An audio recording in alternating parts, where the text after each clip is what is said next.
is the story where the culture had start.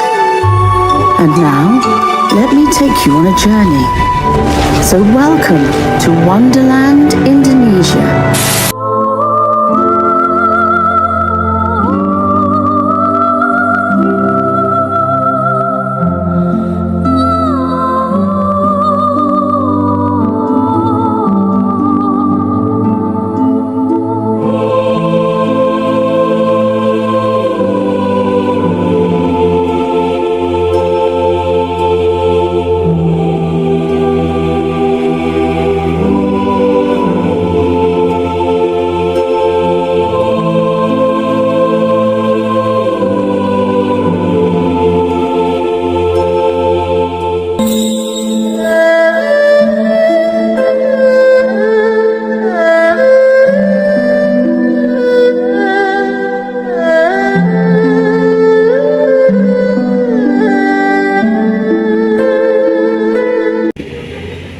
Assalamualaikum warahmatullahi wabarakatuh.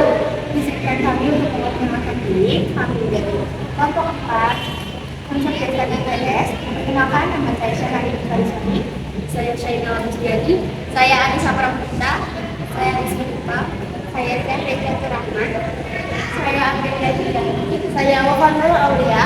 Kami di sini ingin memenuhi proyek UAS konsep dasar IPS dengan dosen pengampu Bapak Sofian Nurmanayuba ini. Selengkapnya, tonton. Terima kasih.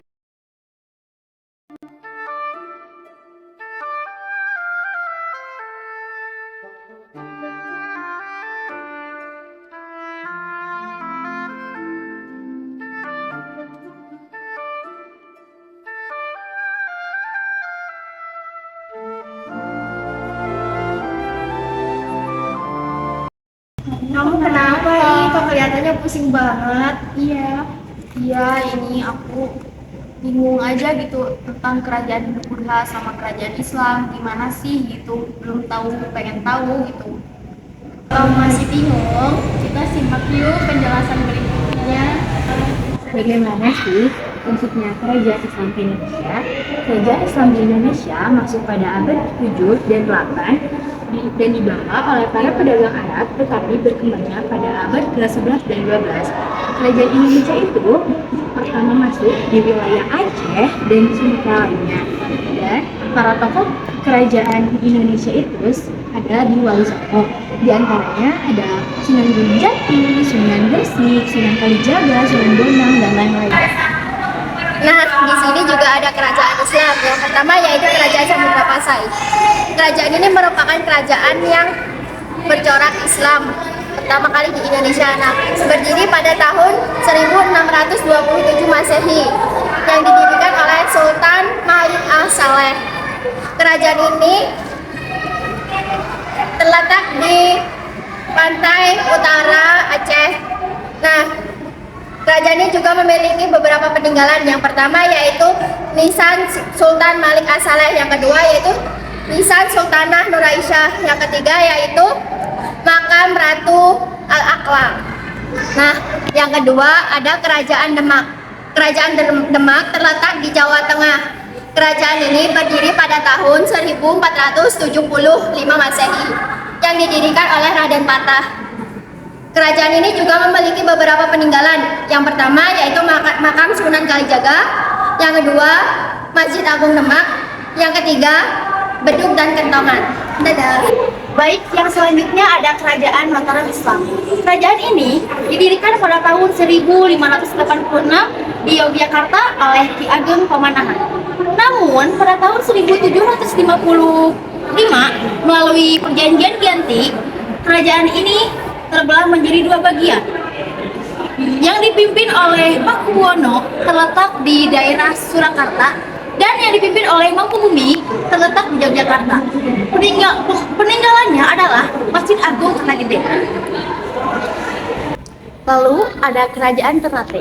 Kerajaan ini berdiri pada abad 13 di Maluku oleh Masyhur Malamu.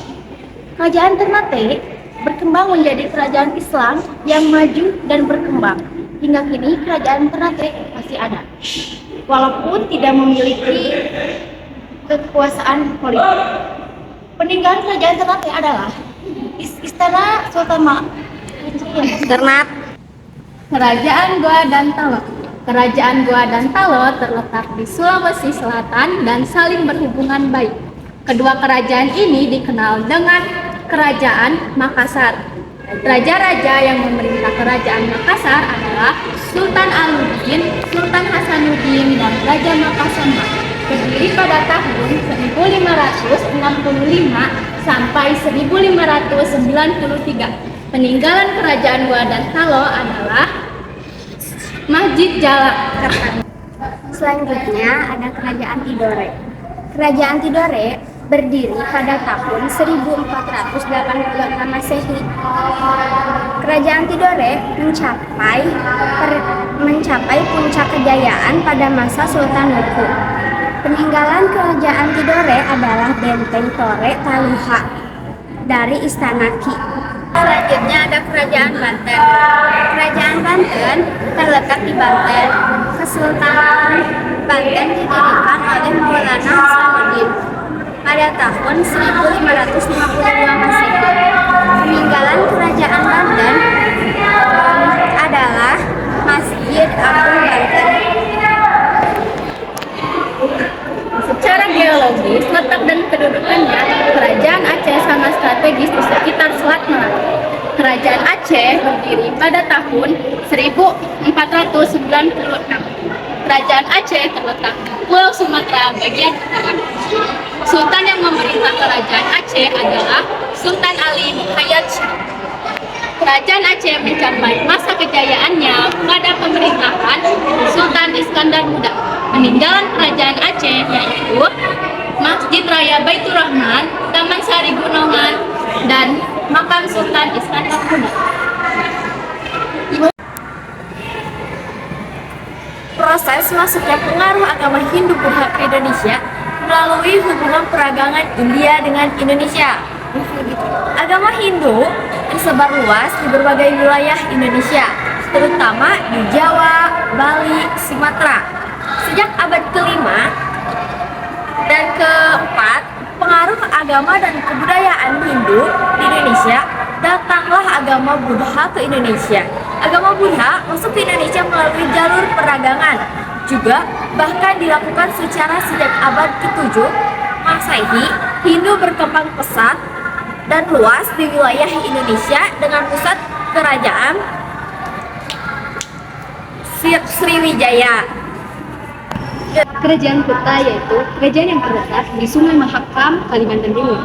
Kerajaan Kutai ini adalah salah satu kerajaan tertua di Indonesia yang berdiri sejak abad 400 tahun Masehi.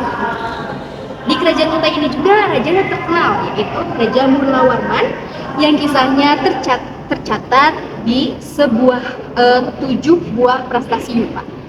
Nah, di kerajaan Kutai ini juga ada keruntuhannya, yaitu adanya pada masa pemerintahan Raja akhir yaitu Maharaja Dharma Setia, karena ada perubahan kekuasaan dari kerajaan Kutai Matupara dengan kerajaan Kutai Kartanegara yang disebabkan oleh karena kerajaan Matupara ini itu adalah kerajaan yang sudah memeluk agama Hindu-Buddha, sedangkan kerajaan Kutai Kartanegara ini ia sudah memeluk agama Islam. Nah, yang kedua ini ada Kerajaan Tarumanegara. Kerajaan Tarumanegara ini terletak di dekat Sungai Citarum, Jawa Barat. Kerajaan ini berdiri sejak abad 4 Masehi dan kerajaan ini dikenal dengan Raja Purnawarman. Nah, ada juga beberapa peninggalan dari kerajaan ini. Yang pertama yaitu prestasi Tugu, prestasi Ciarete, prestasi Kebonpoko. Yang ketiga ada Mataram kuno, yaitu Mataram ini berkuasa sejak abad ke-8. Awalnya Mataram ini berada di Jawa Tengah, namun dipindahkan ke Jawa Timur karena adanya letusan Gunung Merapi. Lalu kerajaan ini pertama kali yaitu rajanya yang bernama Raja Sanjaya. Nah, di kerajaan ini juga awalnya bercorak Hindu, namun dipindahkan menjadi corak Buddha. Ada beberapa peninggalan dari kerajaan ini. Yang pertama yaitu Candi Borobudur, yang kedua yaitu Candi Prambanan. Nah, ada juga kenapa sih kerajaan Mataram kuno ini bisa runtuh? Karena yang pertama, terjadinya bencana alam, terjadinya perebutan kekuasaan, dan yang ketiga itu pemindahan kekuasaan dari Jawa Tengah ke Jawa Timur. Kerajaan Sriwijaya. Kerajaan Sriwijaya adalah kerajaan bercorak Buddha yang berdiri sejak abad ke-7. Kerajaan ini terletak di Palembang, tepatnya di dekat Selat Malaka. Kerajaan ini mampu berkembang pesat dan perdagangan internasional. Raja yang terkenal adalah Raja Balaputradewa. Peninggalan kerajaan Sriwijaya adalah prasasti Kedukan Bakti dan prasasti Talangtol. Selanjutnya ada Kerajaan Kediri. Kerajaan Kediri lahir karena Raja Erlangga memerintahkan untuk membagi dua wilayah yang ada di sana. Kerajaan Kediri masa jayanya pada Prabu Jayabaya dan masa runtuhnya oleh Kertajaya karena Kertajaya dituduh melanggar agama dan melanggar agama. Peninggalan pada masa kerajaan Kediri yaitu ada Candi Prambanan. Kerajaan Majapahit. Kerajaan Majapahit terdiri sekitar tahun 1293 sampai 1527 Masehi dan berpusat di Jawa Timur. Kerajaan ini didirikan oleh Raden Wijaya. Dan kerajaan Singasari, kerajaan Majapahit adalah kerajaan Hindu-Buddha terakhir yang menguasai Nusantara dan dianggap sebagai kerajaan terbesar. Kekuasaan Majapahit terbentang dari Jawa, Sumatera, Semenanjung Malaya, Kalimantan hingga Indonesia bagian timur. Para kepemimpinan Hayam Wuruk dan Majapahit Gajah Muda, inilah Majapahit berada di puncak kejayaan. Peninggalan kerajaan Majapahit adalah Candi Tikus dan Kitab Sutasoma. Selanjutnya ada Kerajaan Singasari. Kerajaan Singasari didirikan karena keinginan Ken Arok untuk mendirikannya Kendedes, di mana Kendedes masih merupakan istri dari yang punya. Dan raja pertama di Kerajaan Singasari adalah Ken Arok. Masa kejayaan Kerajaan Singasari yaitu di masa pemimpinan Kertanegara, dan masa jatuhnya juga di masa pemimpinan Kertanegara dikarenakan Kertanegara meninggal dunia. Peninggalan dari Kerajaan Singasari yaitu Prasasti Singasari.